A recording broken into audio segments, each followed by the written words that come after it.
Praise the Lord. Praise the Lord. அன்பான தந்தையே, இந்த புதிய நாளுக்காக, இந்த நல்ல தருணத்திற்காக உமக்கு நன்றி கூறுகிறோம். இன்று நாங்கள் தியானிக்கப் போகும் உம்முடைய வார்த்தைகள் எங்கள் உள்ளத்தில் ஆழமாக பதியவும், அதன்படி வாழவும் எங்களுக்கு ஞானத்தை தாரும். இந்த நன்றியின் மன்றாட்டை எங்கள் சகோதரராகிய இயேசுவின் பேரில் முன் வைக்கிறோம் அப்பா. ஆமென். இன்னைக்கு திருவருகை காலத்தின் 3வது ஞாயிறு. இந்த நாளை நம்ம கௌடேட்டே சண்டே, அதாவது மகிழ்ச்சியின் ஞாயிறுன்னு கொண்டாடுறோம். ஆமா, ஆனா காத்திருப்பு காலத்துல எதுக்கு இவ்ளோ பெரிய மகிழ்ச்சி? அதுதான் முக்கியமான கேள்வி. இந்த மகிழ்ச்சிக்கும் நம்ம இன்னைக்கு பார்க்க போற வாசகங்களுக்கும் என்ன தொடர்புன்னு ஒரு சின்ன ஸ்டோரி மூலமா பார்க்கலாம். சொல்லுங்க. ஒரு முறை ஒரு பெரிய கப்பல் பயங்கர புயல்ல மாட்டி ஒரு தீவுல தர தட்டிருச்சு. அதுல பயணம் செஞ்ச ஒரே ஒருத்தர் மட்டும் உயிர் பிழைச்சார். அந்த தீவுல தனியா மாட்டிக்கிட்ட அவர் ஒவ்வொரு நாளும் கடவுள்கிட்ட கதறி அழுதார். தன்னை காப்பாத்த சொல்லியா? ஆமா, நாட்கள் வாரங்களாச்சு. தனக்குன்னு ஒரு சின்ன மர குடிசைய கட்டி அதுல தங்க ஆரம்பிச்சார். சரி. ஒரு நாள் உணவு தேடிட்டு திரும்பும்போது ஒரு பயங்கரமான காட்சிய பார்த்தார். அவரோட குடிசை தீப்பிடிச்சு எரிஞ்சிட்டு இருந்துச்சு. புகையும் நெருப்பும் வானம் வரைக்கும் போச்சு. ஐயோ, அவ்வளவுதான். அவர் மொத்தமும் உடைஞ்சு போயிருப்பாரே. ஆமா, கடவுளே, இதுவும் எனக்கு நடக்கணுமா? நான் வச்சிருந்த ஒரே ஒரு விஷயத்தையே எடுத்துக்கிட்டேன்னு சொல்லி அழுது புலம்பினார்.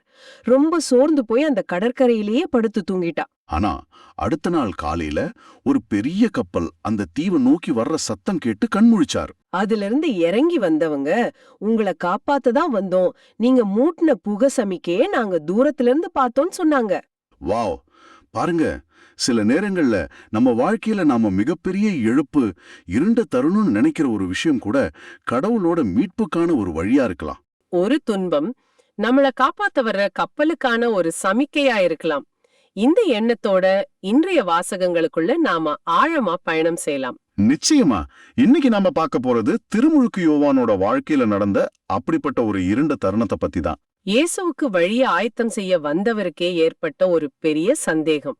ஆமா, அந்த சந்தேகமும் அதுக்கு இயேசு கொடுத்த பதிலும் இத மையமா வச்சு இறைவாக்கினர் எசாயா, திருத்தூதர் யாக்கோபு ஆகியோரோட வாசகங்கள் நமக்கு என்ன ஆழமான பாடங்களை கத்துக் கொடுக்குதுன்னு பார்க்கலாம். முதல்ல நற்செய்திக்கு வருவோம். மத்தேயு 11ஆம் அதிகாரம், வசனங்கள் 2-11 வரை. இதன் மைய கேள்வியே அதுதான். வரவிருப்பவர் நீர்தாமா அல்லது வேறொருவரை எதிர்பார்க்க வேண்டுமா? ஆமா, இந்த ஆழமான கேள்விக்குள்ளதான் நம்ம இன்னைக்கு பயணிக்க போறோம். சரி, அப்ப முதல் பகுதிக்கு போலாம். யோவான் சிறையில இருக்கிறாரு. இயேசு செய்யற செயல்களை பத்தி கேள்விப்படுறாரு. அவர்தான் இயேசுவ உலகத்துக்கு அடையாளம் காட்டினவரு. ஆனா இப்போ அவரே தன் சீடர்களை இயேசு கிட்ட அனுப்புறாரு. இதுவே ஒரு பெரிய முரண்பாடு மாதிரி தெரியுது. கரெக்ட். இங்க நம்ம யோவானோட மனநிலைய கொஞ்சம் புரிஞ்சுக்கணும். இதுக்கு 2 விதமான சாத்தியக்கூறுகள் இருக்கு. ஓ, என்ன அது? முதல் சாத்தியக்கூறு, இது அவரோட உண்மையான சந்தேகம். யோசிச்சு பாருங்க, அவர் எவ்வளவு பெரிய இறைவாக்கினரா இருந்தாலும் அவரும் ஒரு மனுஷன் தானே. ஆமா, அதுவும் சரிதான். அந்த சிறையோட தனிமையும் இருட்டும் அவர் மனசுல ஒரு சந்தேகத்தை விதைச்சிருக்கலாம். நான் எதிர்பார்த்த மெசியா இவர்தானா? ஏன் இன்னும் ஒரு புரட்சி நடக்கல? இந்த மாதிரி கேள்விகள் வந்திருக்கலாம். அதாவது இது அவரோட நம்பிக்கையோட பலவீனம் இல்ல, ஒரு மனித இயல்புன்னு சொல்றீங்க. சரியா சொன்னீங்க. இது நம்ம எல்லோருக்குமே வரக்கூடிய ஒரு நிலைதான். சரி, அப்ப இரண்டாவது சாத்தியக்கூறு என்ன? இரண்டாவது, ஒருவேளை அந்த கேள்விய அவர் தனக்காக கேட்கவே இல்லை. அப்போ யாருக்காக? தன் சீடர்களுக்காக கேட்டிருக்கலாம். அவரோட காலம் முடிய போகுதுன்னு அவருக்கு தெரிஞ்சிருக்கலாம். நான் போனதுக்கு அப்புறம் நீங்க பின்பற்ற வேண்டிய தலைவர் இயேசுதான். நான் சொன்னேன் நம்பாதீங்க, நீங்களே போய் பாருங்க, கேட்டு உங்க நம்பிக்கையை உறுதிப்படுத்திக்கோங்க அப்படின்னு அவங்கள அனுப்பியிருக்கலாம். இது ஒரு நல்ல தலைவனுக்கான அடையாளம் மாதிரி இருக்கு. தன் லோகக்கு அடுத்த கட்டத்துக்கு சரியா வழி நடத்துறது. நிச்சயமா. காரணம் எதுவா இருந்தாலும் அந்த கேள்வி கேட்கப்பட்டுடுச்சு. இப்போ இயேசுவோட பதிலுக்கு வருவோம். அதுதான் ரொம்பவே சுவாரஸ்யமான பகுதி. ஆமாம், ஏன்னா இயேசு ஆம் அல்லது இல்லை அப்படின்னு நேரடியா பதில் சொல்லவே இல்ல. கரெக்ட். அவர் என்ன சொல்றாருன்னா, நீங்க எதெல்லாம் கேக்குறீங்களோ பாக்குறீங்களோ அத போய் யோவானிடம் சொல்லுங்க. அப்படியே அந்த மாதிரி ஒரு மறைமுகமான பதில். ஏன்னா இயேசு வார்த்தைகளை விட செயல்களுக்கு அதிக முக்கியத்துவம் கொடுக்கிறாரு. அவர் ஒரு பட்டியலையே கொடுக்கிறாரா? ஆமா, அந்த பட்டியல். பார்வையற்றோர் பார்வை பெறுகின்றனர், கால் ஊனமுற்றோர் நடக்கின்றனர், தொழுநோயாளர் நலமடைகின்றனர், காது கேளாதோர் கேட்கின்றனர், இறந்தோர் உயிர் பெற்று எழுகின்றனர், ஏழையருக்கு நற்செய்தி அறிவிக்கப்படுகிறது. இந்த பட்டியல் சும்மா எதேச்சியா சொன்னதில்ல. ஓ, இதுக்குள்ள வேற அர்த்தம் இருக்கா? ஆழமான அர்த்தம் இருக்கு. இயேசு இங்க என்ன பண்றாருன்னா, கிட்டத்தட்ட 700 வருஷத்துக்கு முன்னாடி எசாயா இறைவாக்கினர் சொன்ன வார்த்தைகளை நினைவுபடுத்துறாரு. எசாயா 61ஆம் அதிகாரத்துல வர்றது தானே இது? மிகச் சரியா சொன்னீங்க. வரப்போற மெஸ்ஸியா என்னவெல்லாம் செய்வாருன்னு அங்க சொல்லப்பட்டிருக்கு. அந்த இறைவாக்குகள் இப்போ என் மூலமா நிறைவேறிடுச்சு, அத நீங்களே பாருங்கன்னு சொல்றாரு. அப்போ நான் யாருன்னு சொல்ல மாட்டேன், என் செயல்கள் சொல்லும் அப்படின்ற மாதிரி இருக்கு. அதேதான். ஆதாவத்தை பாருங்க, அப்புறம் முடிவு பண்ணுங்கன்னு சொல்றாரு. கடைசியா ஒன்னு சொல்றாரு பாருங்க. என்னிடம் தயக்கமின்றி ஏற்றுக்கொள்வோர் பேறு பெற்றோர். ஆமா, இந்த அடையாளங்கள் எல்லாம் பார்த்தும் என் மேல சந்தேகம் கொள்ளாம என்னை ஏத்துக்கிறவங்க பாக்கியவான்கள் அப்படின்னு ஒரு முத்தாய்ப்பா முடிக்கிறாரு. சரி, இப்போ யாவானோட சீடர்கள் போயிட்டாங்க, ஆனா இயேசு அதோட நிறுத்தல. இல்ல, அடுத்ததா அவர் செய்யறதுதான் இன்னும் ஆச்சரியம். அவர் மக்கள் கூட்டத்தை பார்த்து யோவான பத்தி பேச ஆரம்பிக்கிறாரு. ஒரு வகையில யோவானுக்கு சந்தேகமே வந்தாலும் அவர் யாருன்னு உங்களுக்கு தெரியுமான்னு மக்களுக்கு சொல்ற மாதிரி இருக்கு. கரெக்ட். மக்கள் மனசுல எந்த குழப்பமும் வந்துடக்கூடாதுன்னு நினைக்கிறாரு. அதனாலதான் கேக்குறாரு, நீங்க எதை பார்க்க பாலைநிலத்திற்கு போனீர்கள்? ஆமா, அந்த 3 ஒப்பீடுகள் ரொம்ப சக்தி வாய்ந்தது. முதல் ஒப்பீட்டு, காற்றினால் அசையும் நாணலையா? நாணல் மாதிரி சூழ்நிலைக்கு ஏத்த மாதிரி வளைஞ்சு கொடுக்கிற ஆள் இல்ல யோவான். நிச்சயமா இல்ல. அவர் கொள்கையில ஒரு மலை மாதிரி உறுதியா இருந்தாரு. ஏரோது அரசனையே நேருக்கு நேர எதிர்த்து பேசினவர். சரி, 2வது ஒப்பீடு, மெல்லிய ஆடை அணிந்த ஒரு மனிதரையா அப்படின்னு கேக்குறாரு. அதாவது சொகுசா வாழ்றவங்கள பார்க்க நீங்க அரண்மனைக்கு தான் போகணும். ஆமா, ஆனா யோவான் பாலைவனத்துல ஒட்டக முடி ஆடைய உடுப்பி எளிமையா வாழ்ந்த ஒரு துறவி. அவரோட வாழ்க்கை முறையே ஒரு செய்திதான். அப்புறம் 3வது, இறைவாக்கினரையான்னு கேட்டுட்டு அவரே பதில் சொல்றாரு, ஆம், இறைவாக்கினரை விட மேலானவரையே கண்டீர்கள் அப்படின்னு. இது யோவானுக்கு இயேசுவே கொடுக்கிற ஒரு பெரிய பட்டம். அதோட இதோ நான் என் தூதனை உமக்கு முன் அனுப்புகிறேன் என்கிற பழைய ஏற்பாட்டு இறைவாக்கையும் சுட்டிக்காட்டி அந்த தூதன் யோவான் தான் சந்தேகத்துக்கு இடமில்லாம உறுதிப்படுத்துறாரு. அந்த பகுதியோட உச்சக்கட்டமே அடுத்த வரியில தான் இருக்கு. மனிதராய் பிறந்தவர்களுள் திருமுழுக்கு யோவானை விட பெரியவர் எவரும் தோன்றியதில்லை. ஆமா, ஆபிரகாம், மோசே, தாவீது, எலியா இவங்க எல்லாரையும் விட யோவான் பெரியவர்னு இயேசுவே சான்றிதழ் கொடுக்கறாரு. ஆனா அந்த வாக்கியம் அதோட முடியலையே. அதுக்கப்புறம் வர்றதுதான் கொஞ்சம் குழப்பமா இருக்கு. கரெக்ட். ஆயினும் விண்ணரசில் மிகச்சிறியவர் அவரினும் பெரியவரே, இதுதான் நிறைய பேருக்கு புரியாத ஒரு இடம். ஆமா, கொஞ்ச நேரத்துக்கு முன்னாடி அவரை எல்லாரையும் விட பெரியவர்னு சொல்லிட்டு இப்போ விண்ணரசுல இருக்கிற ஒரு சின்ன பையன் கூட அவரை விட பெரியவன்னு சொல்ற மாதிரி இருக்கே. இது எப்படி? இத புரிஞ்சிக்க ஒரு சின்ன உதாரணம் சொல்றேன். முதல் கம்ப்யூட்டரை காகிதத்துல டிசைன் பண்ண ஒரு மேதைய கற்பனை செஞ்சுக்கோங்க. சரி, அவர் ஒரு மாபெரும் முன்னோடி. ஆனா இன்னைக்கு கையில ஸ்மார்ட் போன் வச்சிருக்கிற ஒரு சின்ன பையன் அந்த மேதை நினைச்சு கூட பார்க்க முடியாத ஒரு தொழில்நுட்ப உலகத்துல வாழ்றான். ஆமா, அது உண்மைதான். இதுனா அந்த பையன் அந்த மேதை விட புத்திசாலின்னு அர்த்தமா? இல்ல.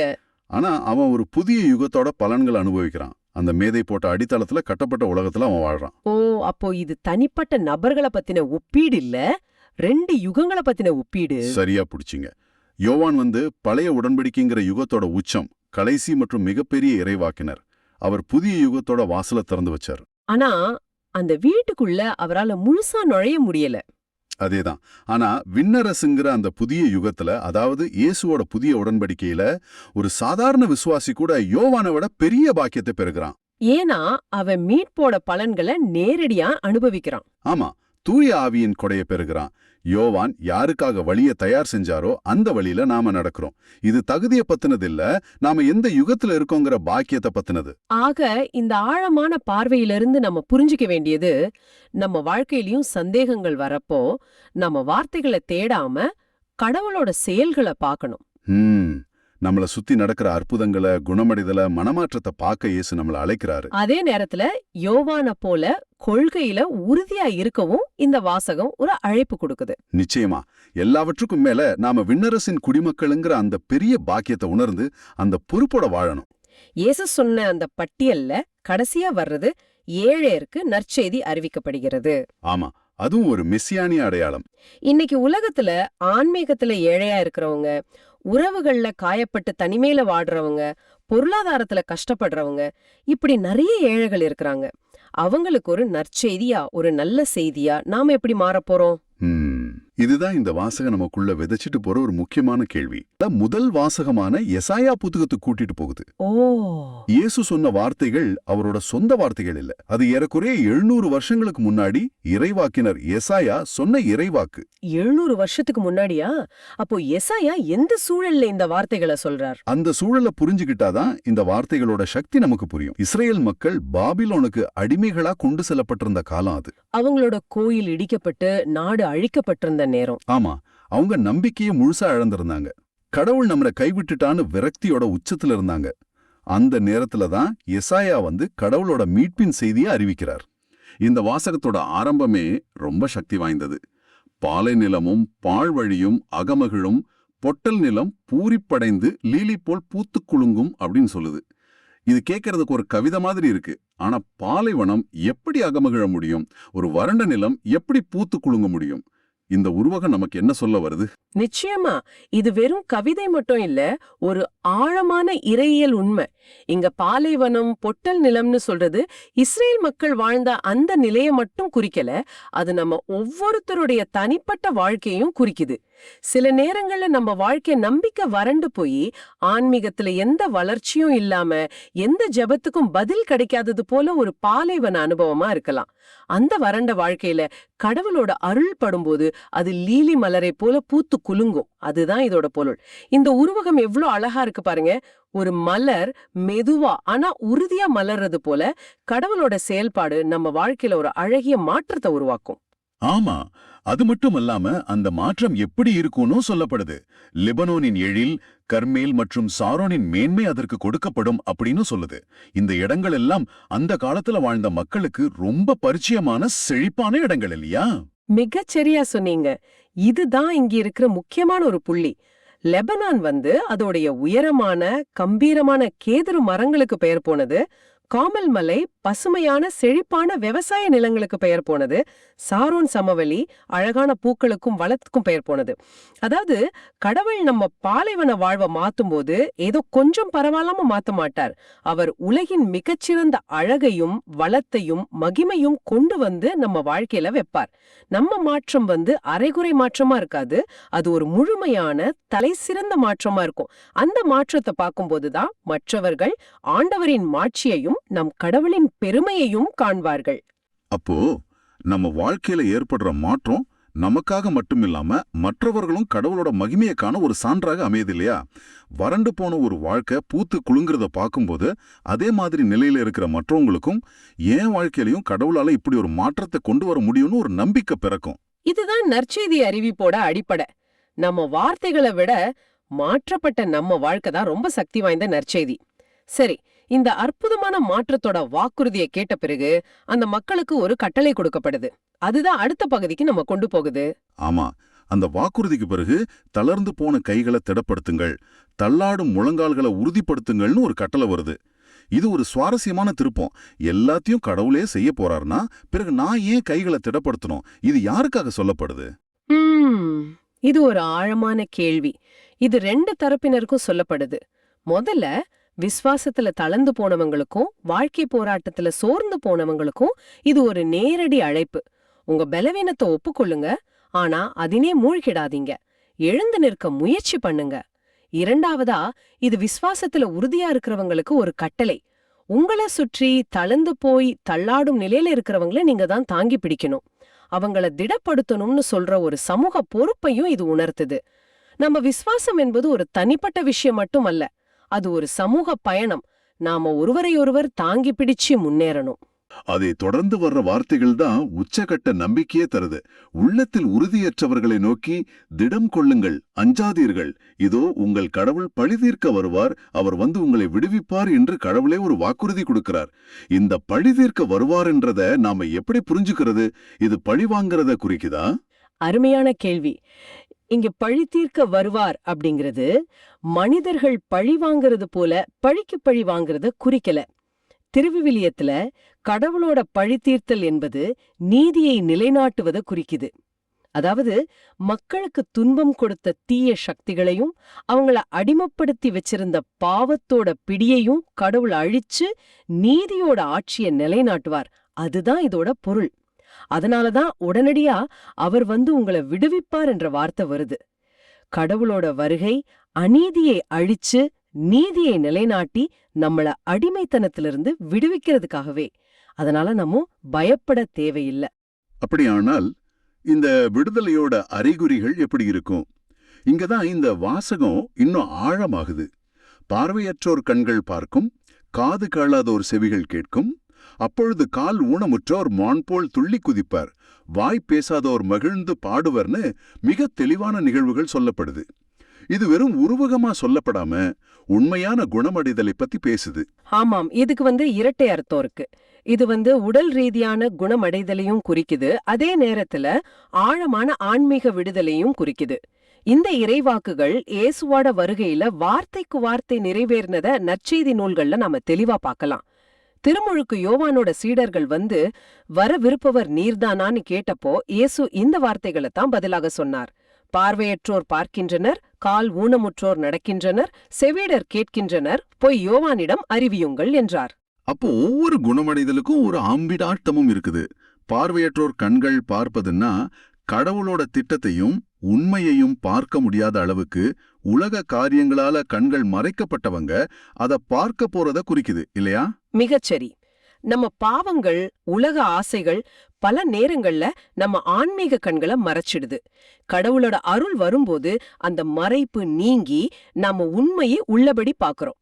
அதே போல காது கேளாதோர் கேட்பதுன்னா இந்த உலகத்தோட சத்தங்களுக்கு நடுவுல கடவுளோட மெல்லிய குரலை கேட்க முடியாம இருக்கிறவங்க, இல்லனா கேட்க விரும்பாம செவிகளை அடைச்சிட்டு இருக்கிறவங்க அவருடைய வழிகாட்டுதல தெளிவா கேட்க போறத குறிக்குது. அடுத்ததாக கால் ஊனமுற்றோர் மான் போல் துள்ளி குதிப்பர். இந்த மான்கிற உருவகம் ரொம்ப அழகா இருக்கு. ஏன் மான் அப்படின்னு சொல்லப்படுது? விடுதலையோட மகிழ்ச்சியில துள்ளி குதிக்கிறதே இது குறிக்குது. பாவம் நம்மள ஆன்மீக ரீதியா முடமாக்கிடுது, நம்மால முன்னேறி போக முடியறதில்ல. கடவுளோட மன்னிப்பு மீட்பு நமக்கு கிடைக்கும் போது அந்த தளைகள் எல்லாம் உடைக்கப்பட்டு நம்ம ஒரு மான போல சுதந்திரமாவும் மகிழ்ச்சியாவும் துள்ளி குதிக்கிறோம். இறுதியா வாய்ப்பேசாதோர் பாடுவர். இது எவ்வளவு பெரிய அதிசயம்! பேசவே முடியாத ஒருவர் மகிழ்ச்சியோட உச்சத்துல பாட ஆரம்பிக்கிறார். ஆமா, இதுதான் உச்சகட்ட மாற்றம். சொல்ல போனா கடவுளை புகழ தெரியாதவங்க, நன்றி சொல்ல மறந்தவங்க, அல்லது புகழ வார்த்தைகளே இல்லாம துக்கத்துல மூழ்கி இருக்கிறவங்க கூட கடவுளுடைய மாபெரும் செயல்களை கண்டு தங்களை அறியாம மகிழ்ச்சியால ஆர்ப்பரிப்பார்கள். அதான் இது குறிக்குது. இந்த 4 அடையாளங்களும் பார்வை, செவி, இயக்கம், பேச்சுன்னு ஒரு மனிதனோட முழுமையான குணமடைதலையும் ஒரு முழுமையான புதிய படைப்பையும் காட்டுது. இறுதியாக 10வது வசனம் ஒரு அற்புதமான நிறைவை தருது. ஆண்டவரால் விடுவிக்கப்பட்டோர் திரும்பி வருவர், மகிழ்ந்து பாடிக்கொண்டே சியோனுக்கு வருவர்னு சொல்லப்படுது. இந்த நிகழ்வோட அர்த்தம் என்ன? இந்த சியோன் எதை குறிக்குது? சியோன் என்பது எருசலேம்ல இருக்கிற ஒரு மலை. அது வந்து கடவுள் வாசம் செய்யும் இடமா, அவருடைய ஆலயம் இருந்த இடமா கருதப்பட்டது.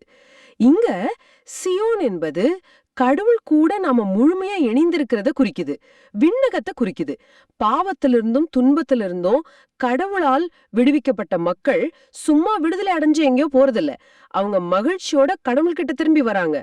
இது ஒரு கொண்டாட்டமான பயணம். அவங்க மகிழ்ந்து பாடிக்கொண்டே வராங்க. அவர்கள் முகத்தில் என்றும் உள்ள மகிழ்ச்சி மலர்ந்திருக்கும், துயரமும் பெருமூச்சும் பறந்தோடும். இந்த வார்த்தைகள் மனசுக்கு எவ்வளவு ஆறுதலா இருக்கு. துன்பங்கள், கவலைகள், கண்ணீரில்லாத ஒரு வாழ்க்கை, இதுதான் நாம எல்லாரும் ஏங்கிக் கொண்டிருக்கிற ஒரு நிலை. இந்த உலகத்துல நாம அனுபவிக்கிற சந்தோஷம் கூட தற்காலிகமானதுதான். ஆனா இங்க என்றும் உள்ள மகிழ்ச்சின்னு சொல்லப்படுது. நிச்சயமா இதுதான் கடவுள் நமக்கு வாக்களிக்கிற நிலை வாழ்வு.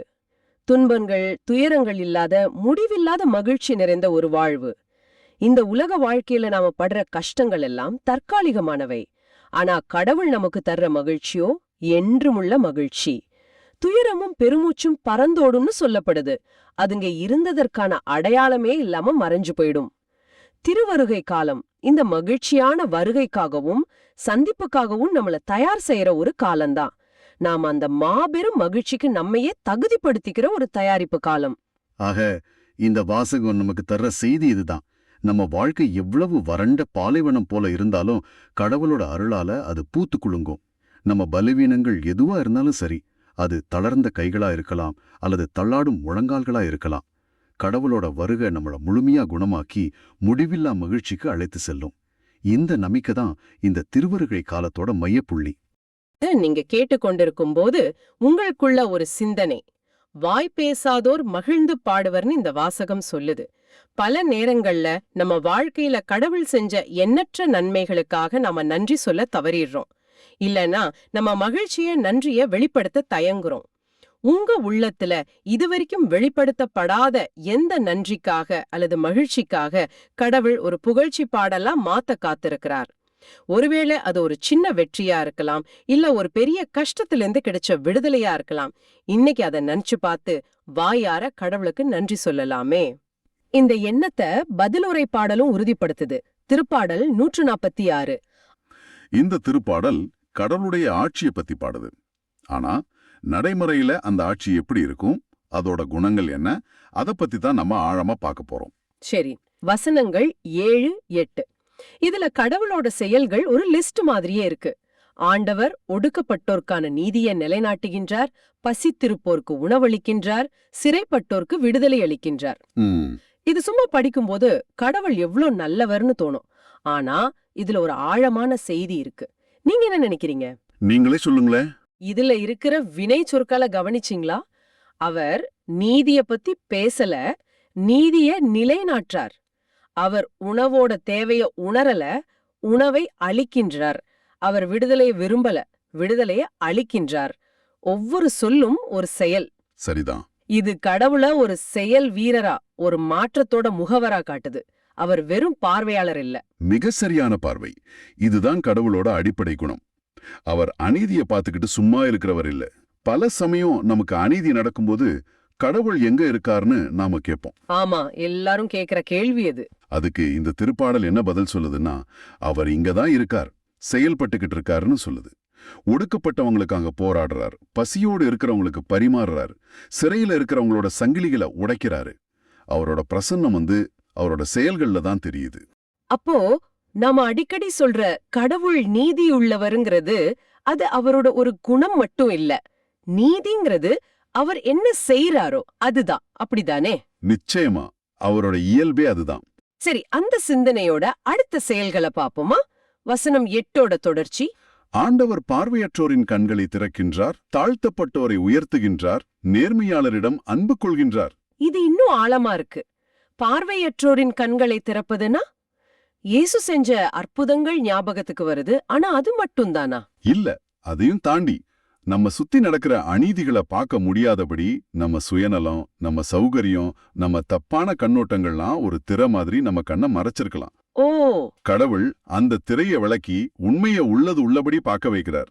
யார் கஷ்டப்படுறாங்க, எங்க அநீதி நடக்குதுன்னு பார்க்கறதுக்கு நம்ம ஆன்மீக பார்வைய கூர்மையாக்குறார். புரியுது. அப்போ தாழ்த்தப்பட்டோரை உயர்த்துவதுங்கிறதும் அதுவும் வெறும் பொருளாதார உயர்வும் இல்லையா? இல்ல, அது இழந்த மாண்பையும் சுயமரியாதையையும் மீட்டு கொடுக்கிறது. ஒருத்தரோட பார்வைய மாத்துறதும் தாழ்வு மனப்பான்மையில இருக்கிறவரை தூக்கி நிறுத்துறதும் ஒரு புதிய உலகத்தையே உருவாக்கும் இல்லையா? ஆமா, சொல்லப்போனா இது ஒரு சமூக புரட்சி மாதிரியே கேக்குது. அருமை. நீங்க சமூக புரட்சிங்கிற வார்த்தையை பயன்படுத்தினது ரொம்ப பொருத்தம். ஏன்னா அடுத்த வசனம் நேரடியாவே சமூகத்தோட கட்டமைப்பை பத்தி தான் பேசுது.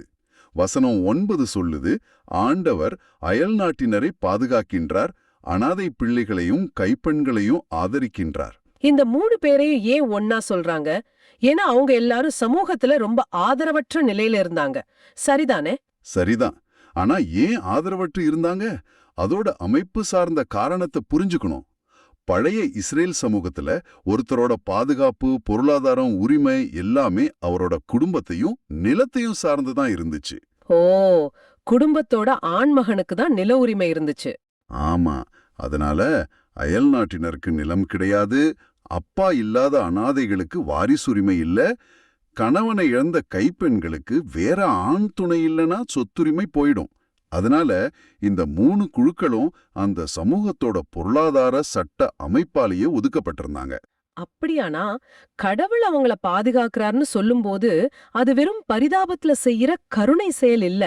அது அந்த சமூகத்தோட அடிப்படைக்கே விடப்பட்ட ஒரு சவால். எக்ஸாக்ட்லி, சரியா சொன்னீங்க. கடவுள் உங்க அமைப்பு யாரையெல்லாம் ஒதுக்கி வைக்குதோ அவங்கள நான் என் சிறப்பு கவனத்தில் எடுத்துக்கிறேன்னு அறிவிக்கிறார். இதுதான் கடவுளோட முன்னுரிமை பட்டியல். அதிகாரத்துல இருக்கிறவங்களோ பணக்காரங்களோ இல்ல, அமைப்பால கைவிடப்பட்டவங்க தான் அவருக்கு ரொம்ப நெருக்கமானவங்க. ஆமா, இதுதான் கடவுளோட ஆட்சியோட முதல் சட்டம். இந்த வரி என்ன ரொம்ப யோசிக்க வைக்குது. இதுவரைக்கும் பாதிக்கப்பட்டவங்களுக்கு உதவுற கடவுளை பார்த்தோம். ஆனா இங்க ஒரு திருப்பம் இருக்கு. அதே வசனத்தோட கடைசி பகுதி, ஆனால் பொல்லாரின் வழிமுறைகளை கவிழ்த்து விடுகின்றார்னு சொல்லுது. இது கடவுளோட இன்னொரு பரிமாணத்தை காட்டுது. ஆமா, இது ஒரு மென்மையான ஆறுதல் தர்ற கடவுளை பத்தி மட்டும் பேசல. இல்ல, இது நீதியை நிலைநாட்டுற ஒரு போர் வீரனான கடவுளை பத்தி பேசுது. இங்கதான் அந்த திருப்பாடலோட மிக முக்கியமான இறையியல் பார்வை இருக்கு. அதாவது கடவுள் நோயோட அறிகுறிகளுக்கு மட்டும் மருந்து கொடுக்கல, நோயோட மூல காரணத்தையே அழிக்கிறார். பாதிக்கப்பட்டவங்களுக்கு உதவுறது அறிகுறிக்கான சிகிச்சை மாதிரி. சரிதான். ஆனா அந்த பாதிப்பை உருவாக்குற பொல்லாரின் வழிமுறைகளை, அதாவது சுரண்டலுக்கு வழிவகுக்கிற தீய அமைப்புகளை, அநீதியான சட்டங்களை, மக்களை அடிமைப்படுத்துற அதிகார மையங்களை கடவுள் தகர்த்தெறிகிறார். இது என் பார்வையே மாத்துது. நான் எப்பவுமே இந்த திருப்பாடல கடவுளோட கருணை செயல்களோட பட்டியலா தான் பாத்திருக்கேன். ஆனா நீங்க சொல்றதை கேட்டா இது ஒரு புரட்சிகரமான அறிக்கை மாதிரி இருக்கு. அழகாக சொன்னீங்க. இறையியலாளர்கள் இத தெய்வீக சார்பு நிலைன்னு சொல்லுவாங்க. கடவுள் இந்த விஷயத்துல நடுநிலையானவர் இல்ல. அவர் ஒடுக்கிறவங்களுக்கும் ஒடுக்கப்படுறவங்களுக்கும் நடுவுல நிக்கல. அவர் சக்தியற்றவங்க சார்பா ஒரு நிலைப்பாட்டை எடுக்கிறார். ஆமா, அதனால கடவுளோட பிள்ளைகளான நாம பாதிக்கப்பட்டவங்களுக்காக பரிதாபப்படுறதோட நம்ம கடமை முடியல.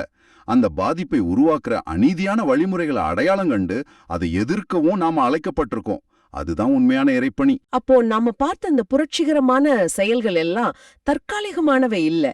இதுதான் இந்த திருப்பாடலோட உச்சகட்டம்.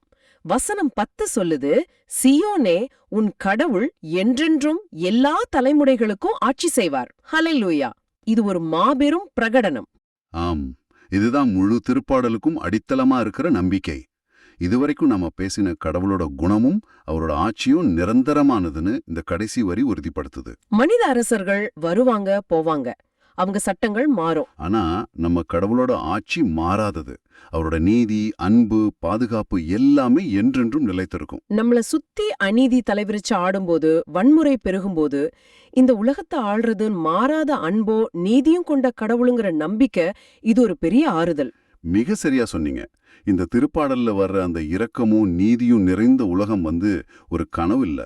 அதுதான் கடவுளோட ஆட்சியோட இயல்பு. அந்த ஆட்சி இப்பவே இங்கேயே நம்ம மத்தியில செயல்பட ஆரம்பிச்சிடுச்சு. அந்த நிலையான ஆட்சியை நம்புறதால தான் நம்மால முழு நம்பிக்கையோட ஆண்டவரே எங்களை மீட்க வந்தருளும்னு மன்றாட முடியுது. அருமை.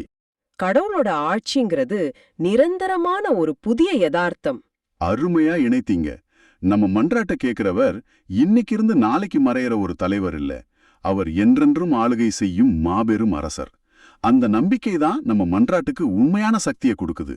ரொம்ப அருமை. இந்த திருப்பாடலோட ஒவ்வொரு வரியும் நம்ம புரிதலை ஆழப்படுத்துது. சரி, இத கேட்டுக்கிட்டு இருக்கிற உங்களுக்காக ஒரு சிந்தனையை முன்வைக்க விரும்புறேன். இந்த திருப்பாடல் கடவுள் செய்யற அற்புதமான செயல்களை பட்டியலிடுது. ஆனா இந்த திருவருகை காலத்துல நாம கடவுள்கிட்ட இதையெல்லாம் செய்ய சொல்லி மன்றாடுறது மட்டும் போதாது. நாமளே அவருடைய கைகளாகவும் கால்களாகவும் மாறணும். ஆஹா, நாமே மாமிரி பிறருக்கு இந்த செயல்களை செய்ய அழைக்கப்படுகிறோம். கடவுள் நம்ம மூலமா தான் இந்த உலகத்துல செயல்பட விரும்புறார். அதனால உங்களுக்கு ஒரு கேள்வி. இந்த வாரம் நீங்க சந்திக்கிற பார்வையற்றவருக்கு, அதாவது உண்மையே அறியாத ஒருத்தருக்கு நீங்க எப்படி ஒளியா இருக்க போறீங்க? தாழ்த்தப்பட்ட நிலையில அவமானத்தால தலை குனிஞ்சு நிக்கிற ஒருத்தருக்கு நீங்க எப்படி கடவுளோட மாண்பை மீட்டு கொடுக்கிற கருவியா மாற போறீங்க? உங்களை சுத்தி இருக்கிற அநீதியான ஒரு சின்ன வழிமுறையா இருந்தாலும் நீங்க எப்படி மாத்த போறீங்க? யோசிச்சு பாருங்க. ஒரு சின்ன செயல் கூட இறையாட்சியோட ஒரு பெரிய விதையா இருக்க முடியும். இயேசுவோட செயல்கள் கடவுளோட இந்த குணத்தோட நேரடி வெளிப்பாடு. சரி, திருமுழுக்கு யோவான் மாதிரியான ஒரு பெரிய இறைவாக்கினருக்கே இவ்வளவு பெரிய குழப்பம் அவருக்கு ஒரு பதில் கிடைக்கிற வரைக்கும் அவர் காத்திருக்க வேண்டியிருந்தது. அப்போ நாம நம்ம வாழ்க்கையில வர சந்தேகங்களையும் பதிலில்லாத ஜபங்களையும் எப்படி பார்க்கணும்? இதுதான் நடைமுறைக்கு ரொம்ப முக்கியமான கேள்வி. ஏன்னா நம்ம எல்லாருக்குமே இந்த மாதிரி அனுபவங்கள் உண்டு. இதுக்கு வழிகாட்டுற மாதிரி தான் 2ஆம் வாசகம் திருத்தூதர் யாக்கோபு கிட்ட இருந்து வருது. ஒரு சின்ன ஸ்டோரியோட ஆரம்பிக்கலாம்னு நினைக்கிறேன். ஓ, நிச்சயமா. ஒரு விவசாயி இருந்தாரு. அவருக்கு ஒரு நிலம் இருந்துச்சு. அந்த நிலத்துல ரொம்ப நல்ல விதைகளை தேர்ந்தெடுத்து விதைக்கிறாரு. ஆனா விதைச்சதோட சரி, தம் வேலை முடிஞ்சதுன்னா அவர் சும்மா இருந்துடல. தினமும் அந்த நிலத்துக்கு போறாரு, செடி முளைக்குதான் பாக்குறாரு. வாரங்கள் போகுது, மாதங்கள் போகுது. சில சமயம் சரியான மழை இல்ல, சில சமயம் பூச்சிங்க தொல்லை. சரி. கூட இருந்தவங்க எல்லாரும் ஏன் இந்த வீண் வேலை, இந்த நிலத்துல ஒன்னும் வராது, வேற வழிய பாருன்னு சொல்ல ஆரம்பிச்சிட்டாங்க. ஆனா அந்த விவசாயிக்கு ஒன்னு மட்டும் நல்லா தெரிஞ்சது. என்ன அது? சரியான நேரத்துல தான் அறுவடை கிடைக்கும்னு. அதனால அவர் ரொம்ப பொறுமையா நம்பிக்கையோட தன் வேலையை தொடர்ந்து செஞ்சாரு. கடைசியில ஒரு நாள் அந்த நிலம் முழுவதும் பொன்னிற கதிர்களால நிறைஞ்சு ஊரே ஆச்சரியப்படுற அளவுக்கு பெரிய அறுவடையை கொடுத்தது. ரொம்ப அழகான ஒரு நிகழ்வு. நாம வாழ்ற இந்த வேகமான உலகத்துக்கு இது ரொம்ப தேவையான ஒரு பார்வை. ஆமா. சரி, இந்த வாசகத்தை ஒவ்வொன்றா பிரிச்சு பார்க்கலாம். முதல் வசனமே, சகோதர சகோதரிகளே, ஆண்டவர் வருகை வரை பொறுமையோடு இருங்கள் அப்படின்னு ஒரு நேரடியான கட்டளையோட ஆரம்பிக்குது. ஆமா. உடனே நம்ம இப்போ கேட்ட அந்த விவசாயியோட ஓமையையும் சொல்லுது. பயிர் செய்பவரை பாருங்கள், அவர் நிலத்தின் நல்ல விளைச்சலை எதிர்பார்த்து முன்மாறியும் பின்மாறியும் பொழியும் அளவும் பொறுமையோடு காத்திருக்கிறார். எனக்கு இந்த ஓமையில ஒரு விஷயம் உறுத்துது. சொல்லுங்க. அவர் பாட்டுக்கு வேலை செஞ்சுட்டே இருக்கலாம், ஆனா ஒருவேளை மழையே வரலன்னா என்னாகும்? எல்லா முயற்சியும் வீண்தானே. அந்த நம்பிக்கையை எப்படி விடாம பிடிக்கிறது? நீங்க கேக்குறது ரொம்ப ரொம்ப முக்கியமான ஒரு கேள்வி. இங்கே குறிப்பிடப்படுற பொறுமைங்கிறது சும்மா சோம்பேறியா இருக்கிறது இல்ல. அது ஒரு செயல் மிகுந்த காத்திருப்பு. அதாவது ஆக்டிவ் வெயிட்டிங். Active waiting. ஆமா. பஸ் ஸ்டாப்ல பஸ்ஸுக்காக காத்துட்டு இருக்கிற மாதிரி இல்ல இது. அது பாசிவ் வெயிட்டிங். நம்ம கையில எதுவும் இல்ல. ஆனா இந்த விவசாயி தன்னால என்னவெல்லாம் செய்ய முடியுமோ அத்தனையும் செய்யறாரு. நிலத்தை உழுறது, களை எடுக்கிறது மாதிரி. அதேதான். வேலி அமைக்கிறாரு. ஆனா மழைய கொடுக்கறதும் அந்த விதைய முளைக்க வைக்கிறதும் அவர் கையில இல்ல. அது கடவுளோட செயல். இதுதான் வித்தியாசம். ஓ. நம்ம ஆன்மீக வாழ்வும் அப்படிதான். ஜெபிக்கிறது, பிறருக்கு உதவுறது, நம்ம கடமைகளை சரியா செய்யறதுன்னு நம்ம பங்குக்கு உழைக்கணும். ஆனா பலன் கடவுள் கையில இருக்கு. அந்த நம்பிக்கையோட காத்திருக்கிறது தான் உண்மையான பொறுமை. நீங்க சொல்றது சரிதான். அந்த ஆக்டிவ் வெயிட்டிங்கிற வார்த்தை ஒரு புது பார்வையை தருது. நம்ம பங்குக்கு நாம உழைக்கணும், கடவுள் பங்குக்கு அவர் செய்வார். இதுல முன்மாறி பின்மாறி அப்படின்னு 2 வார்த்தைகள் வருது. அதுக்கு என்ன அர்த்தம்? அது ரொம்ப அழகான ஒரு உருவகம். முன்மாறிங்கிறது விதை விதைக்கும் போது நிலத்தை ஈரப்படுத்த தேவைப்படுற மழை. அது இல்லாம விதை முளைக்காது. சரி. பின்மாறிங்கிறது கதிர்முற்றி அறுவடைக்கு தயாராகிற காலத்துல தேவைப்படுற மழை. அது தானியங்களை முழுமையாக்கும். ரெண்டுமே முக்கியம். அதுபோல நம்ம ஆன்மீக பயணத்தின் தொடக்கத்திலயும் சரி முடிவுலையும் சரி கடவுளோட அருள் நமக்கு தேவை. அந்த அருளுக்காக நாம காத்திருக்கணும். ஆமா. அடுத்த வசனம் அதோட தொடர்ச்சியா வருது பாருங்க. நீங்களும் பொறுமையோடு இருங்கள், உங்கள் உள்ளங்களை உறுதிப்படுத்துங்கள், ஏனெனில் ஆண்டவர் வருகை நெருங்கி வந்துவிட்டது. ஆமா, உள்ளங்களை உறுதிப்படுத்துங்கள். இதுதான் சவாலான பகுதி. ஏன்னா காத்திருக்கும் போது சுத்தி இருக்கிறவங்க நம்மள பார்த்து, என்ன இன்னும் உன் ஜெபத்துக்கு பதில் வரலையா, கடவுள் உன்னை கைவிட்டுட்டார் போல அப்படின்னு சொல்லும்போது நம்ம மனசு தளர்ந்து போக வாய்ப்பு இருக்கு இல்லையா? நிச்சயமா. அந்த நேரத்துல எப்படி உள்ளத்தை உறுதிப்படுத்துறது? அந்த விவசாயிய மறுபடி நினைச்சு பாருங்க. விதை போட்டு அடுத்த நாளே அவர் அறுவடையை எதிர்பார்க்கல. அதுக்கு ஒரு காலம் எடுக்கும்னு அவருக்கு தெரியும். சரிதான். அதுபோல கடவுளோட திட்டங்கள் நிறைவேறவும் ஒரு காலம் உண்டு நம்ம புரிஞ்சுக்கணும். சந்தேகங்கள் வரும்போது கடவுளோட வாக்குறுதிகளை நாம நினைச்சு பார்க்கணும். திருவிவிலியத்துல ஆபிரகாம பாருங்க. அவருக்கு குழந்தை பிறக்கும்னு கடவுள் வாக்கு கொடுத்தார். பல வருஷங்கள் ஆச்சு, வயசாயிடுச்சு. ஆனா அவர் தன் உள்ளத்தை உறுதிப்படுத்திக்கிட்டார். அந்த புரிதலும் நம்பிக்கையும் தான் நம்ம உள்ளத்தை உறுதிப்படுத்தும். அப்போ முத பாடம் இதுதான். நம்ம பங்குக்கு உழைச்சிட்டு பலனுக்காக கடவுளின் நேரத்திற்காக செயல் மிகுந்த பொறுமையுடன் காத்திருக்கணும். சரி, கடவுளுக்காக காத்திருக்கிறது ஒரு விஷயம். ஆனா என்னைக்காவது கவனிச்சிருக்கீங்களா, நம்ம டென்ஷனா இருக்கும்போது நம்ம கூட இருக்கிறவங்க மேலதான் எரிஞ்சு விழுவோம். ஆமா ஆமா. யாக்கோபு அடுத்துதான் அந்த பிரச்சனைக்கு தான் வர்றாரு போல. மிகச்சரியா சொன்னீங்க. வசனம் 9 அத பத்தி தான் பேசுது. சகோதர சகோதரிகளே, நீங்கள் தீர்ப்புக்கு ஆளாகாதவாறு ஒருவர் மற்றவருக்கு எதிராக முறையிடாதீர்கள். இதோ நடுவர் வாயிலில் நின்று கொண்டிருக்கிறார். பொறுமைங்கிறது கடவுளுக்கும் நமக்கும் உள்ள உறவுல மட்டும் இல்ல, நம்ம சக மனிதர்களோட உறவுலையும் வெளிப்படணும்னு இது அழகா சொல்லுது. இது ரொம்ப நடைமுறைக்கு உகந்த ஒரு அறிவுரை. ஏன்னா காத்திருப்புங்கிறது சில சமயம் எரிச்சலை தரும். ஒரு வேலைக்காக காத்திருக்கோம், ஒரு நல்லது நடக்கணும்னு காத்திருக்கோம். ஆனா நடக்கலைன்னா அந்த விரக்தியை எங்க காட்டுறதுன்னு தெரியாம வீட்ல ஆபீஸ்ல இருக்கிறவங்க மேல குறை சொல்ல ஆரம்பிச்சுடுறோம். ஆமா. அவரால தான் எனக்கு இந்த நிலைமை, இவர் இப்படி பேசாம இருந்திருந்தா எல்லாம் சரியா இருந்திருக்கும்னு நம்ம மற்றவங்கள குற்றம் சாட்ட தொடங்குறோம். நாம பொறுமையா இல்லாதப்போ அது முணுமுணுப்பா, குறை சொல்றதா, அடுத்தவங்கள காயப்படுத்துறதா தான் வெளிப்படுது. ஆனா யாக்கோபு என்ன சொல்றார் பாருங்க, நடுவர் வாயில நின்று கொண்டிருக்கிறார். இது ஒரு எச்சரிக்கை. கடவுள் எல்லாத்தையும் பாத்துக்கிட்டு இருக்கார். அதேதான். நாம மற்றவங்களை எந்த அளவுகோலால அளக்குறோமோ அதே அளவுகோலால நமக்கும் அளக்கப்படும். அந்த விவசாயிக்கு பக்கத்து நிலத்துக்காரர் தொல்லை கொடுத்திருந்தா என்ன ஆயிருக்கும்? பூச்சி மருந்து அடிக்கிறத விட்டுட்டு அவர்கிட்ட வம்பு பேசியிருந்தா கதிர் விளைஞ்சிருக்குமா? நிச்சயமா இல்ல. அதுபோல நம்ம ஆன்மீக பயணத்துல அடுத்தவங்கள பத்தி குறை சொல்றதுங்கிறது நம்ம நிலத்துல நாமே களைய வளர்க்கறது மாதிரி. அது நம்ம வளர்ச்சியைத்தான் தடுக்கும். அருமையான ஒப்பீடு. நாம எல்லாரும் ஒரே பயணத்துல தான் இருக்கோம். ஒருத்தருக்கு ஒருத்தர் ஆதரவா இருந்து ஒருத்தர் தாங்கிக்கிட்டு இந்த காத்திருப்பு காலத்தை கடந்தா அது ரொம்ப அர்த்தமுள்ளதா இருக்கும். ஆமா, அடுத்தவங்க செய்யற தவறுகளை பெரிதுபடுத்தாம அவங்க நிறைகளை பார்க்க கத்துக்கிறது தான் உண்மையான பொறுமை. அது ஒரு சமூக பண்பு. அது இல்லாம நம்ம ஆன்மீக பயணம் முழுமையடையாது. அப்போ பொறுமையின்மை மற்றவர்கள் மீது குறை சொல்வதில் வெளிப்படுது. பொறுமை என்பது மற்றவர்களை புரிஞ்சுக்கிட்டு அவங்களோட அனுசரிச்சு போறதுல வெளிப்படுது. சரி, இதெல்லாம் சொல்றதுக்கு நல்லா இருக்கு. ஆனா சில சமயம் நாம நீதிக்காக உண்மைக்காக நிக்கும்போது துன்பங்கள் வருதே. அப்போ எப்படி பொறுமையா இருக்கிறது? அதுக்கு ஏதாவது வழிகாட்டுதல் இருக்கா? நிச்சயமா இருக்கு. அதுதான் இந்த வாசகத்தோட கடைசி பகுதி. வசனம் 10 சொல்லுது, அன்பர்களே, நீங்கள் துன்பத்தை தாங்குவதிலும் பொறுமையை கடைபிடிப்பதிலும் ஆண்டவர் பெயரால் பேசிய இறைவாக்கினரை உங்களுக்கு மாதிரிகளாக கொள்ளுங்கள். ஏன்னா இறைவாக்கினர்களோட வாழ்க்கை பூப்படக்கையா இருக்கல. அவங்க கடவுளோட வார்த்தையை மக்கள்கிட்ட சொன்னப்போ பலமுறை புறக்கணிக்கப்பட்டாங்க, கேலி செய்யப்பட்டாங்க, துன்புறுத்தப்பட்டாங்க, சில சமயங்கள்ல கொல்லப்பட்டாங்க. ஆமா, எரேமியா இறைவாக்கினர ஆமா சேறு நிறைஞ்ச கிணத்துல போட்டாங்க. எலியா உயிருக்கு பயந்து பாலைவனத்துக்கு ஓட வேண்டியிருந்தது. ஆனாலும் அவங்க தங்களோட பணியிலிருந்து பின்வாங்கல.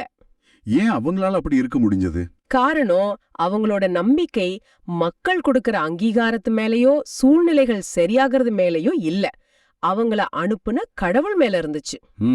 அவங்களோட பொறுமைங்கிறது துன்பத்தோட மத்தியிலயும் கடவுள் தங்களோட இருக்காருங்கிற அசைக்க முடியாத நம்பிக்கையோட வெளிப்பாடு. அவங்க ஆண்டவரே இந்த துன்பத்தை எப்ப மாத்துவீர்னு கேக்குறத விட, ஆண்டவரே இந்த துன்பத்தின் வழியா என்னோடு நடந்து வாருன்னு கேட்டாங்க. அதுதான் நாம கத்துக்க வேண்டிய பாடம். ஆமா, நம்ம வாழ்க்கையில ஒரு நல்ல காரியம் செய்ய போகும்போது தடைகள் வரலாம். நாம உண்மைய பேசும்போது எதிர்ப்புகள் வரலாம். அந்த நேரத்துல மனசோர்ந்து இதெல்லாம் நமக்கு தேவையான்னு தோணும். ஆமா, ரொம்ப இயல்பு அது.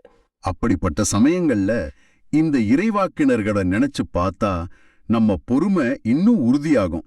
அவங்க பட்ட துன்பங்களோட ஒப்பிடும்போது நாம சந்திக்கிறது ஒண்ணுமே இல்லைன்னு தோணும். அவங்க எப்படி கடவுளை பற்றி கொண்டாங்களோ அதே போல நாமும் பற்றிக்கொள்ள ஒரு உத்வேகம் கிடைக்கும். ஆக முதல் பகுதி கடவுளோட செயலுக்காக காத்திருக்கிற பொறுமை, விவசாயிய போல. சரி. இரண்டாம் பகுதி சக மனிதர்களோட உறவுல காட்டுகிற பொறுமை, அடுத்தவங்க மேல குறை சொல்லாம இருக்கிறது. மூன்றாம் பகுதி துன்பத்தின் போது காட்டுகிற பொறுமை, இறைவாக்கினர்களைப் போல. இந்த மூணும் இணைந்ததுதான் உண்மையான கிறிஸ்தவ பொறுமை. அப்போ இந்த சிறிய வாசகத்திலிருந்து நாம 3 முக்கிய பாடங்களை கத்துக்கிட்டோம். முதலாவது, ஒரு விவசாயிய போல நம்பிக்கையோட செயல் மிகுந்த பொறுமை வேணும். நம்ம கடமைகளை செஞ்சுட்டு கடவுளோட நேரத்துக்காக காத்திருக்கணும். ஆமா. இரண்டாவது, காத்திருக்கிற காலத்துல சக மனிதர்களோடு சண்டை போடாம குறை சொல்லாம ஆதரவா இருக்கணும். சரிதான். மூன்றாவது, துன்பங்கள் வரும்போது இறைவாக்கினர்களைப் போல சூழ்நிலைகளை பார்த்து சோர்ந்து விடாம கடவுள் மேல இருக்கிற நம்பிக்கையில உறுதியா இருக்கணும். ஆமா, இந்த மூன்றும் தான் இந்த வாசகத்தின் சாரம். இப்போது உங்களுக்கான ஒரு சிந்தனை. நாம் வாழும் இந்த அவசர உலகில் எல்லாமே உடனடியாக கிடைக்கணும்னு எதிர்பார்க்கிறோம். 2 நிமிடத்துல நூடுல்ஸ், ஒரே கிளிக்ல தகவல்கள், அடுத்த நாள் டெலிவரி என எல்லாமே வேகம். இந்த சூழல்ல காத்திருத்தல் என்பதே ஒரு கடினமான கலை. இந்த காத்திருப்பு வெறுமனே காலத்தை கடத்துறதா இல்லாம நம்ம உள்ளத்தை உறுதிப்படுத்தும் ஒரு ஆன்மீக பயிற்சியாக நாம மாத்திக்கிட்டா நம்ம வாழ்வில் அதோட தாக்கம் எப்படி இருக்கும்னு சற்று சிந்திச்சு பாருங்க. இந்த 3 வாசகங்களை இணைச்சு பார்க்கும்போது திருவருகை காலத்தோட மையக்கருத்தான காத்திருத்தல் பத்தி ஒரு முழுமையான பார்வை கிடைக்குது. யோவானின் சந்தேகம், எசாயாவின் வாக்குறுதி, யாக்கோபின் அறிவுரை, இது எல்லாமே இது வெறும் செயலற்ற காத்திருப்பு இல்லைன்னு சொல்லுது. ஆமா, இது ஒரு செயல் உள்ள காத்திருப்பு. சந்தேகங்களுக்கு மத்தியிலையும் கடவுளோட செயல்களை நம்ம சுத்தி நடக்கிற சின்ன சின்ன விஷயங்கள்ல அடையாளம் கண்டு நம்பிக்கையோட பொறுமையோட காத்திருக்கிறது. அந்த காத்திருப்புல தான் உண்மையான மகிழ்ச்சி இருக்கு. அதுதான் God at a Sunday அல்லது மகிழ்ச்சியின் ஞாயிறோட உண்மையான அர்த்தம். அந்த குடிசை எரிஞ்சு போனதுல கிடைச்ச மீட்பு மாதிரி நம்மளோட சந்தேகங்கள் மூலமா கிடைக்கிற ஆழமான விசுவாசம் தான் உண்மையான மகிழ்ச்சி. அப்போ இன்னைக்கு நாம பார்த்த இந்த ஆழமான பார்வையில சிறையில் இருந்த யோவானோட சந்தேகம் வழியா ஒரு பெரிய விசுவாச பயணத்தையே பார்த்தோம். இயேசு தன் வார்த்தைகளால இல்லே செயல்களால பதில் கொடுத்தது உணர்ந்தோம். அந்த செயல்கள் எசாயாவோட இறைவாக்குகளோட நிறைவேற்றமா இருந்ததையும் திருப்பாடல் அதை எப்படி உறுதிப்படுத்துதுன்னு கண்டோம். இறுதியா திருத்தூதர் யாக்கோபு மூலமா இந்த காத்திருத்தலின் காலத்துல நாம எப்படி பொறுமையோடையும் உறுதியான உள்ளத்தோடையும் ஒருத்தருக்கொருத்தர் ஆதரவாவும் இருக்கணும்னு கத்துக்கிட்டோம். ரொம்ப முக்கியமா நம்ம சந்தேகங்கள் விசுவாசத்தோட எதிரி இல்ல, அது விசுவாச பயணத்துல ஒரு தவிர்க்க முடியாத பகுதி. அது நம்மள கடவுளை இன்னும் ஆழமா தேட வைக்கிற ஒரு அழைப்பு. இப்போ உங்களுக்கான ஒரு கேள்வி. யோவானன் சீடர்கள் கிட்ட இயேசு தன் செயல்களை சுட்டி காட்டியது போல உங்க வாழ்க்கையில உங்களுடைய இருண்ட நேரங்கள்ல குழப்பங்கள்ல கடவுளோட பிரசன்னத்தையும் செயலையும் காட்டும் சிறிய ஆனால் உறுதியான அடையாளங்கள் எவை? அந்த விவசாயி மழையை எதிர்பார்த்து காத்திருக்கிறது போல நீங்க கடவுளோட அந்த சிறிய செயல்களை அடையாளம் காண முயற்சிக்கிறீங்களா? இத பற்றி கொஞ்சம் யோசிச்சு பாருங்க.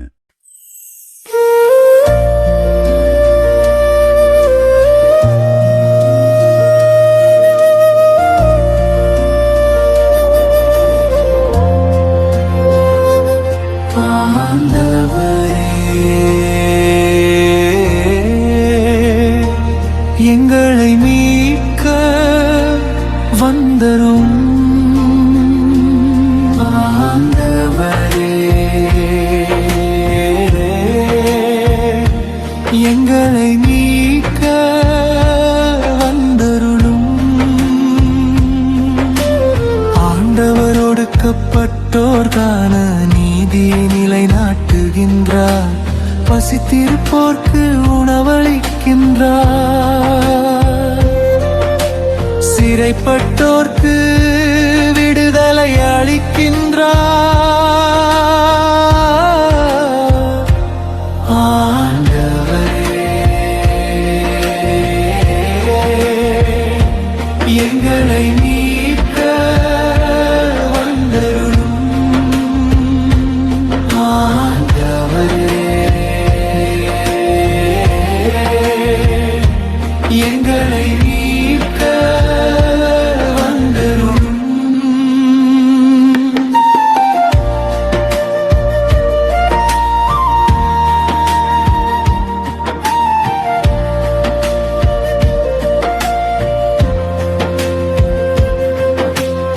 ஆண்டவர் பார்வையற்றோரின் கண்களை திறக்கின்றார், தாழ்த்தப்பட்டோரை உயர்த்துகின்றார், நீதிமான்களிடம் அன்பு கொண்டுள்ளார். ஆண்டவரே, எங்களை மீட்க வந்தருளும். ஆண்டவரே, எங்களை மீட்க வந்தருளும்.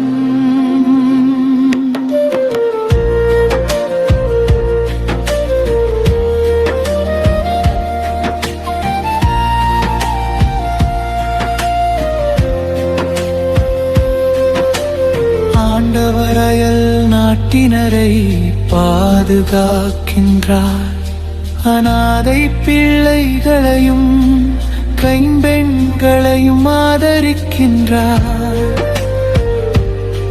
ஆனால் பொல்லாரின் வழிமுறைகளை கவிர்த்து விடுகின்றார். சீயோனே, உன் கடவுள் என்றென்றும் எல்லா தலைமுறைகளுக்கும் ஆட்சி செய்வார். அல்லேலூயா. ஆண்டவரே, எங்களை மீட்க வந்தருளும்.